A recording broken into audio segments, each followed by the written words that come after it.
Hindi Sara, ko ako ni imuhang amahan. Hinungdom pa ba ka sa kuha kay basin mabulok ko din ni. Wa, intawan ko day. Anak ko, sige ka, ginatrabahoan na namo. Kada adlaw. Di na ko makatulog kay maguna-una ko.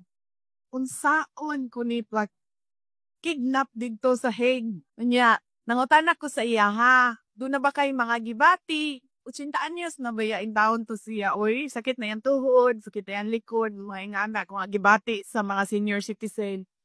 Anak ko, kantong sakit sa imong uno, kanang imong bikong sa tiil, ko ireklamo na sa doktor na baka gibati. So, mo ko gibati, pero sakit ang ako ang dughay. Nagsakit ang ako ang kasing-kasing. Nagsakit mong kasing-kasing, ing na ang doktor dingha, na ay doktor dingha gabantay sa hospital.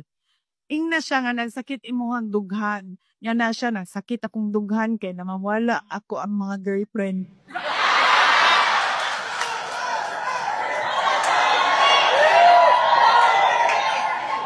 Noon ko sa iya, ko ayaw kaguol. Ayaw kaguol. Suntian ta ka, na ay duha ka girlfriend mo dingha, nasa gawas sa kulong nga gahulat nga makagawas ka. Ingko gaaway pagadi sila kung kinsay pwede mo sulod o mabisita nimo. Tinuod ka dahil? Tuon lagi.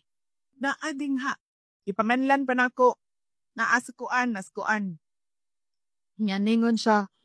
Miapil mo kang mama sa ilak away sa ako aday.